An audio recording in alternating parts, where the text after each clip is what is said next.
Hello बच्चों, hope you all are doing well. तो आज आप लोग देख पा रहे हो आज हमारा कौन से डे का चैलेंज है। आज हमारा है डे नंबर 20 का चैलेंज।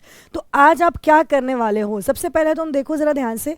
मेंशन क्या है यहाँ पे, जारी रखें, मतलब क्या है, हमें इस चीज़ को कंटिन्यू करके चलना है। यार कंटिन्यू करेंगे, क्या कंटिन्यू करोगे पता तो चले पहले कि कंटिन्यू करना क्या है ना। तो कंटिन्यू तो वही करना है जो हमने छोड़ा था, राइट। अब शेड्यूल नंबर हमारा कौन सा आ जाएगा बेटा, ये 2 नंबर शेड्यूल आ जाएगा, सेकंड नंबर शेड्यूल आ जाएगा। इसका मतलब है आपको मैंने डे नंबर 19 पे कवर करवाया था, अगर आपको याद हो तो। मैंने आपको याद हो तो क्या, आपको याद होना ही चाहिए, ठीक है ना, क्योंकि हाथ में चाय है, कॉफ़ी है और गर्म पानी, कुछ ना कुछ तो हाथ में है। तो मज़े से मुझे देखते रहो, चिल मारते रहो और बिल्कुल खुश रहो कि यार इलेक्ट्रोकेम का इतना बड़ा कॉन्सेप्ट, इतना बड़े बड़े पार्ट्स हम लोग कवर करते जा रहे हैं। तो यहाँ हमारा इलेक्ट्रोकेम का ये शेड्यूल नंबर 2 है।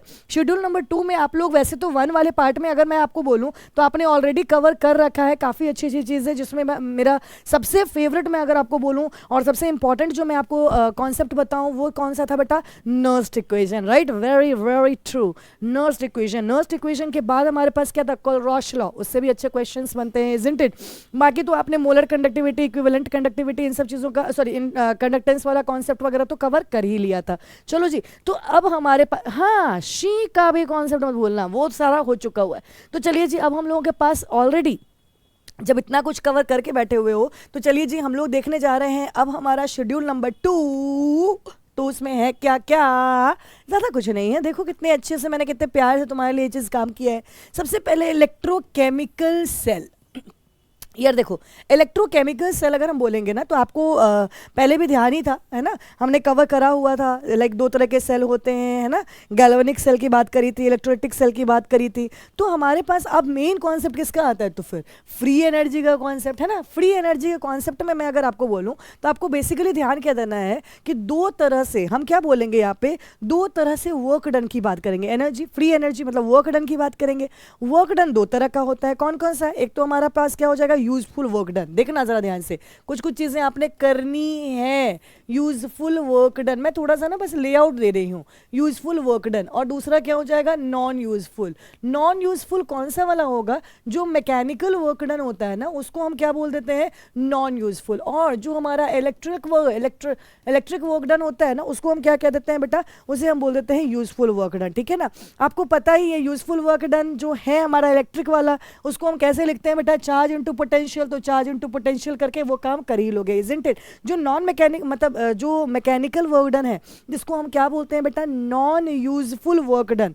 तो नॉन यूजफुल वर्क डन के लिए ज़्यादा हमारी को एनर्जी लगानी नहीं है, बस मेनली हमारा काम यहाँ पे Q इंटू वी और Q इंटू वी अगर हमने बोला है तो क्या हम लिख सकते हैं, वी को आप EMF ऑफ अ सेल लिख सकते हो, क्यू को हम NE लिख सकते हैं, ठीक है ना। तो हमारे पास अगर आपके ऑलरेडी आपने करा हुआ है जिसमें लाइक 1 मोल इलेक्ट्रॉन के ऊपर क्या होता है, चार्ज एंड ऑल, वो सारी चीज़ें आपने कवर कर रखी हुई हैं, इजंट इट।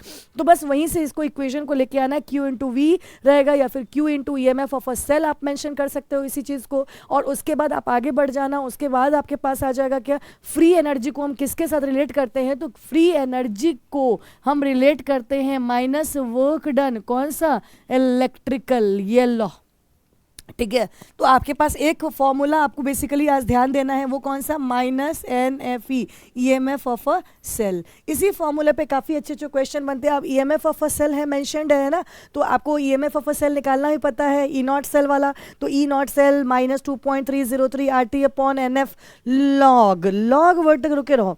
अब आपके पास एक और कॉन्सेप्ट यहाँ से आएगा EMF ऑफ अ सेल से भी, तो वो भी कॉन्सेप्ट आप करोगे। EMF of a cell, E naught cell minus 2.303 RT upon NF log base 10 Q। यार Q क्या था हमारा, Q था हमारा रिएक्शन कोशेंट।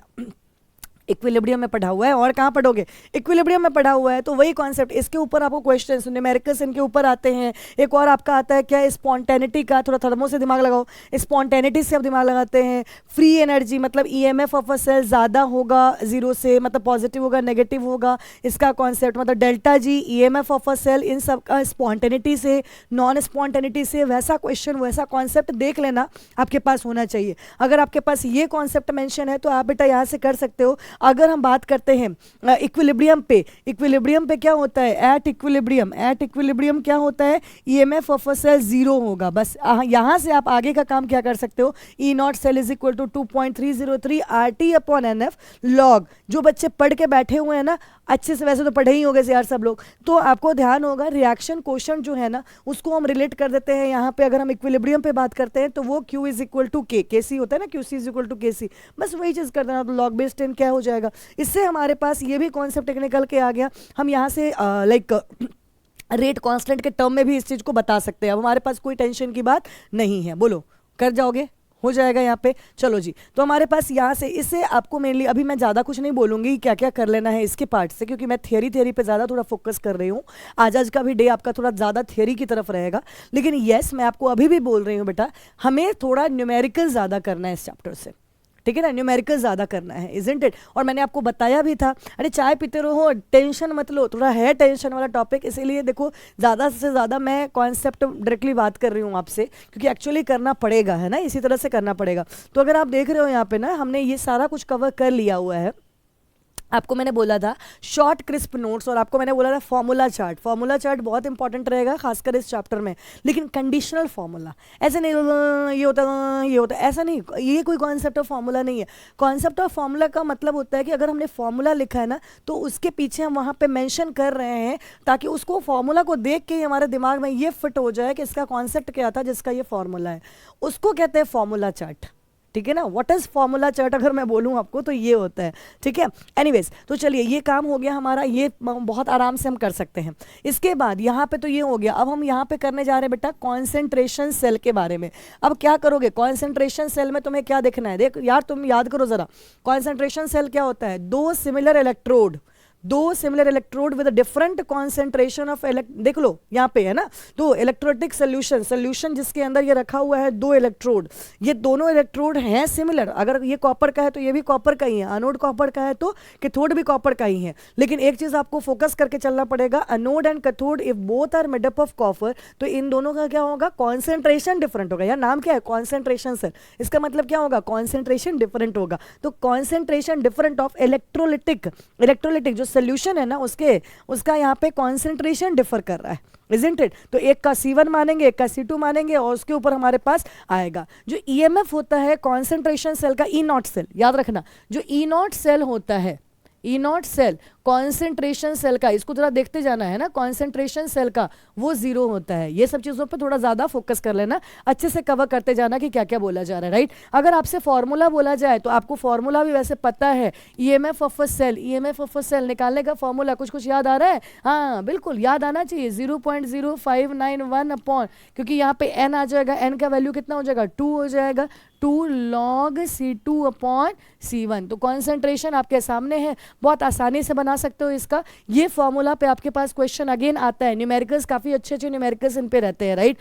इसका एक एप्लीकेशन वाला भी आता है, उसमें भी आपको एक फॉर्मूला यूज होगा, बहुत अच्छा फॉर्मूला रहता है, log P1 upon P2 C2 upon C1 का होल स्क्वायर। ये सब चीज़ें मैं आपको ना अलग से दूंगी, मैं जो अपना वीडियो बना के दूंगी इलेक्ट्रोकेम का, उसमें मैं दूंगी। अभी बहुत सारी चीज़ें तो यहाँ पे कैरी ऑन करना थोड़ा डिफिकल्ट रहेगा, फिर भी I am trying my level best कि मैं कुछ चीज़ें आपको यहाँ से बताती चली जाऊँ कि होगा क्या, राइट। तो EMF ऑफ अ सेल आपको बोला जाए अगर बनाने को, ठीक है, तो आप क्या बोल सकते हो, 0.0591 अपॉन 2, यहाँ तक तो कर ही लोगे, ये तो बहुत आसान काम है। और क्या काम है यहाँ पे, log P1 upon P2 C2 upon C1 का होल स्क्वायर। क्यों आया, कैसे आया, इसी चीज़ पे हम लोग चर्चाएं करेंगे, अच्छे चर्चाएं करेंगे, लेकिन हम लोग मेनली चैप्टर के अंदर करेंगे, जब हम लोग टॉपिक पढ़ रहे होंगे ना तब उसके अंदर करेंगे, क्योंकि ये सब मैं करवाऊंगी थोड़ा, है ना। मुझे भी पता है कि ये सब वैसे कॉन्सेप्ट है जिसमें थोड़ा बच्चों को रिक्वायरमेंट होती है, तो ये आपको इन सब पे न्यूमेरिकल हमारे पास आना ही आना है। ये क्वेश्चन अगर ऐसा आता है डायरेक्टली ई नॉट सेल निकालो यार, तो तुम्हें पता होना चाहिए कॉन्सेंट्रेशन सेल के लिए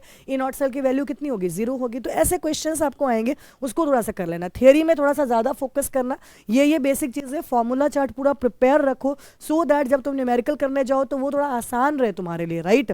आ जाओ, ये तो कर लिया हमने काम, ये हमारा सेकेंड नंबर का कॉन्सेप्ट है। यार मैं कलर नहीं चेंज कर रही ना, गंदी हो गई हूँ मैं, चलो नहीं गंदी काम है हुई हूँ मैं तो अच्छी हूँ, ठीक है।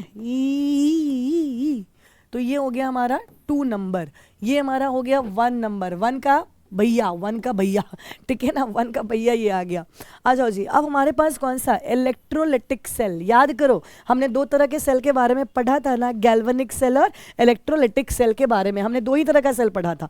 अगर आपको ध्यान हो इलेक्ट्रोलिटिक सेल, तो इलेक्ट्रोलिटिक सेल में हम क्या पढ़ते थे, इलेक्ट्रिकल एनर्जी को कन्वर्ट किस में करना होता है, केमिकल एनर्जी में। तो केमिकल एनर्जी में कन्वर्ट करने की बात जैसे ही करोगे वैसे ही तुम्हारा एक और अंकल आ जाएगा जिसका नाम क्या है, फैराडे। तो फैराडे अंकल यहाँ पे आ जाएंगे और वो अपनी बातें बताएंगे with the help of two different laws, right. Apart from it मैं एक चीज़ आपको पहले बता दूँ, थोड़ा सा आइडिया दे दूँ, जो इलेक्ट्रोलिसिस इलेक्ट्रोलिटिक सेल की बात करेंगे तो उसके अंदर आपको जो क्वेश्चन एक आता है, अच्छा आता है, इलेक्ट्रोलिसिस ऑफ मॉल्टन NaCl। इसमें आपको अनोड पे क्या होता है, कैथोड पे क्या होता है, इसके अलावा भी आपके सामने आएगा एक्वस NaCl, इनके बीच का इक्वेशंस वगैरह थोड़ा सा अच्छे से कवर रहना चाहिए आपको कि कैथोड पे क्या होगा, अनोड पे क्या होगा। ज़्यादा कुछ नहीं, कैथोड अनोड पे होने वाला क्या है, इससे ज़्यादा कुछ नहीं आने वाला है, ठीक है ना। तो बस ये दो काम कर लोगे और क्या करोगे, और करोगे क्या, फैराडेज लॉ ऑफ इलेक्ट्रोलिसिस। तो फैराडेज लॉ ऑफ इलेक्ट्रोलिसिस को करने से पहले आपको भी पता होना चाहिए, आपको थोड़ा बहुत वैसे पता है, मैं क्या बताऊं, 1 मोल इलेक्ट्रॉन, 1 मोल इलेक्ट्रॉन, 1 मोल इलेक्ट्रॉन पे कितना चार्ज होता है, 96500 कूलम्ब, इसी को हम बोलते हैं 1 फैराडे। बोलो ये चीज़ें तो तुम्हें पता है, ठीक है ना। अगर 1 मोल पे इतना हो जाएगा तो n मोल पे कितना हो जाएगा, n into gram equivalent of metal, n into gram equivalent of metal. ये सब काम करते चले जाओगे, इन सब में अब एनर्जी मत वेस्ट कर लेना। इसमें तुम्हारे पास लॉ नंबर 1 है, W is equal to ZIT। अब Z क्या हो गया, I क्या हो गया, T क्या हो गया। वैसे तो यार तुम लोगों को काफ़ी चीज़ें वैसे ही पता है ना, तो मैं क्या बोलूँ यहाँ पे। तो इलेक्ट्रोकेमिकल इक्विवेलेंट की बात कर रहे हैं हम लोग, जी के रेस्पेक्ट में अगर हम बात कर रहे हैं तो जी निकालोगे, जी कैसे निकालोगे, तो आपको पता है इक्विवेलेंट वेट अपॉन 96500 करोगे तो वहाँ से आ जाएगा। अच्छा, इक्विवेलेंट वेट कैसे निकालोगे, molar mass upon n factor कर दो, वो वाला फॉर्मूला पुराना। तो ये ऐसे करके आपके सामने W is equal to ZIT, ये वाला इक्वेशन आपको, इस पे भी न्यूमेरिकल्स अच्छे अच्छे बनते हैं। स्टेटमेंट भी कर लेना, स्टेटमेंट भी आता है। ऐसा कैसे बता देती हूँ, आपके ऑप्शन से मेंशन रहेंगे ना, तो वहाँ आपको थोड़ा सा इस पर ध्यान देना होगा। सेकेंड आपके पास आ जाएगा बेटा यहाँ पे, weight upon equivalent weight is constant. तो ये हमारा सेकेंड लॉ है। इस सेकेंड लॉ के ऊपर भी आपको क्वेश्चन अच्छे खासे आते हैं। तो ये सब पूरा अगर देखी जाए ना तो तुम्हारा, हाँ एक क्वेश्चन आपके पास आता है, अगर मान लो सेल्स जो लगे हुए हैं वो सीरीज़ में हैं तो उसके बाद आप कैसे निकालोगे, तो ज़्यादा मत टेंशन लेना। W1 upon E1 is equal to W2 upon E2 is equal to W3 upon E3, मतलब ऐसे करके W4 अपॉन, ऐसे करके जितने सेल रहेंगे ना उनको सीरीज़ में अगर आपको क्वेश्चन पूछ दिया जाए, ये भी आया हुआ क्वेश्चन है ये सब, तो न्यूमेरिकल्स इस पर थोड़ा सा फोकस कर लेना है। ये है बेसिकली आपको काम करने वाली बातें। अब ज़रा समझना यहाँ पे, मैंने आपको काफ़ी कुछ बताया भी है, तो थोड़ा सा हम आगे बढ़ते हैं। मैं क्या बोलना चाहती हूँ, मेन आपका फोकस है ये सब करने के बाद रिवीजन। इसका मतलब जब आप रिवाइज करें ना तो कुछ चीज़ों पे जो ज़्यादा फोकस करें, उसमें भी है क्या, एक तो कोलरॉश लॉ, ठीक है ना। आज का डे आपका इसी में जाना चाहिए, कोलरॉश लॉ, नर्स्ट। अभी भी न्यूमेरिकल पे मैंने नहीं बोला कि यू हैव टू प्रैक्टिस इतना नंबर ऑफ क्वेश्चंस, इन सब पे बात अपनी नहीं हो रही है। नर्स्ट इक्वेशन, कोलरॉश लॉ हो गया, नर्स्ट इक्वेशन हो गया। देन हमारे पास आ गया आगे बढ़ जाओ तो हमारे पास क्या हो गया, शी के ऊपर क्वेश्चन रहेगा, वो आप एक कर लोगे। देन आपके पास आ जाएगा यहाँ पे आ जाएगा ये फ्री एनर्जी वाले कॉन्सेप्ट पे क्वेश्चन आ जाएगा, माइनस NFE वाला, वो वाला फ्री एनर्जी, ये कॉन्सेप्ट एक आप कर लोगे। इसके बाद आपके पास क्या आ जाएगा, तो यहाँ से अगला कर लो, यहाँ पे इलेक्ट्रोलिसिस वाला पार्ट, ठीक है ना, जैसे फैराडे लॉ वहाँ का, ये इतने पार्ट तो डन डनाडन होने चाहिए। फैराडेज लॉ ये पार्ट तो इतने डन डनाडन होने चाहिए, इतना हो जाता है। देन ये थोड़ा ज़्यादा फोकस, मतलब फर्स्ट प्रायोरिटी में ना, प्रायोरिटी नंबर 1 अगर मैं बोलूँ इसको ले लेना, फिर उसके बाद बाकी चीज़ों को प्रायोरिटी नंबर 2 पे रख के आज रिवीजन। इससे ज़्यादा हम लोग को काम नहीं करना है आज, है ना, क्योंकि हमारा मेन फोकस। अब चलो जी, अब तुम्हारे पास ऑलरेडी मैंने जैसे आपको बताया भी है यहाँ पे, तो हम थोड़ा आगे बढ़ते हैं। आइए हम आगे बढ़ते हैं यहाँ पे ये बात करने के लिए कि हमारा सोर्स अब क्या है। देखो यार, मैं बार बार बता रही हूँ, क्लासरूम क्लासरूम नोट्स, इससे ज़्यादा तुम कुछ नहीं करो, please don't, I beg before you, please don't change your source, classroom notes हो जाएगा। इसके बाद हम लोगों को इसी नोट के क्वेश्चंस, जो टॉपिक वाइज टीचर्स पढ़ा रहे होते हैं ना, तो वो क्वेश्चंस ज़रूर करवाते हैं, 1 और 2 क्वेश्चंस, राइट, उसके पीछे हर टॉपिक के पीछे, तो वो क्वेश्चंस ही बस आपको करना है, ठीक है ना।